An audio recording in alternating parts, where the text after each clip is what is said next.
And now we're ready for the talking point around the world of basketball. It's getting even further exciting for me.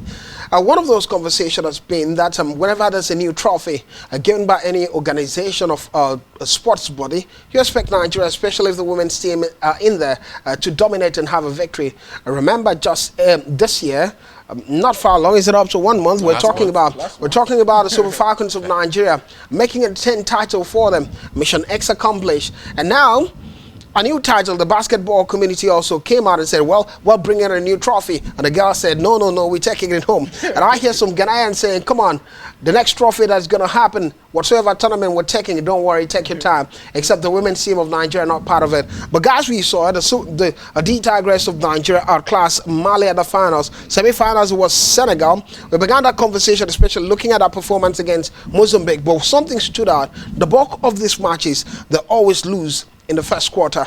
Then begin to build that conversation. It was a similar story. At halfway mark, there were 41-41 in this one against Mali, but went all the way to win it 78-64, extending AFROBASKET reign. For the coach of a side, dominant performance. It seemed to be the first at everything. First woman to do back-to-back, first woman to win it, and absolutely fantastic.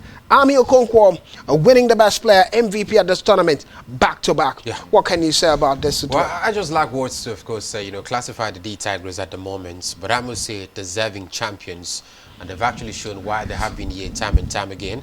Coach Rena Wakama, one of the youngest coaches in the tournament as well, showing why she was actually appointed a D Tigers, coach from the last time, the D Tigers won this tournament up until now as well. I mean, you look at the level of class and quality shown by the D Tigers of Nigeria. One would also expect that even the next tournament, they can actually do this as well. I mean, I followed the game the first few quarters. There were several free throws, especially for the Malian, women's team, and even the D Tigers as well.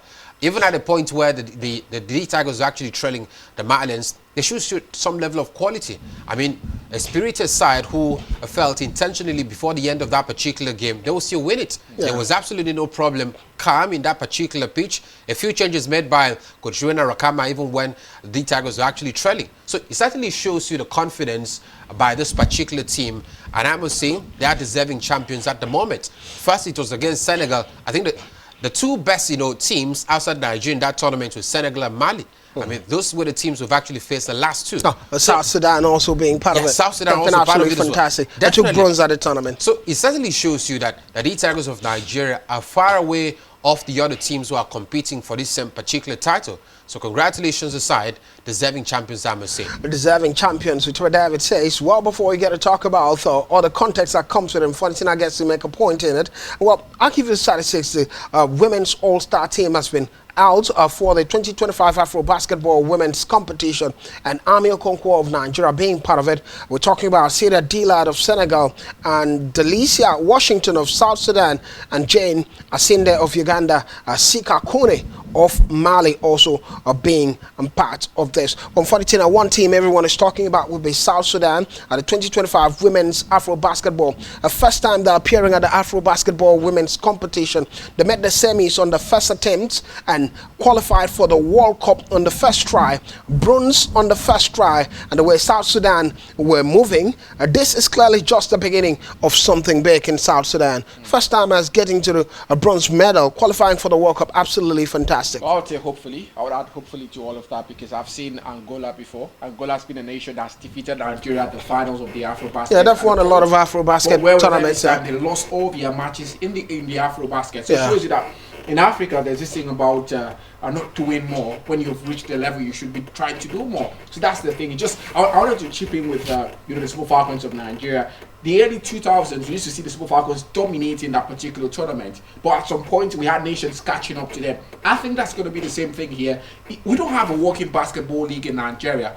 How do the D Tigers keep to, try to keep dominating Africa when you don't have a working basketball league, right? The foreign pros coming in, especially players that are raised from outside Nigeria, coming in to really help out. And we're talking about. That's what happened in the football scene. It goes back to the conversation. It goes back to the conversation of Angola. At some point, Angola will quite decent having these foreign players coming, but the next generation is always going to be that concern. Do you just depend on people raised outside, citizens raised outside to be the ones handling their affairs?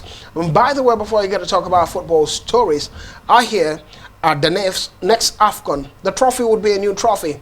But can the Super Eagles of Nigeria do what the Next girls are time as doing? well. Absolutely. We're going to see what happens.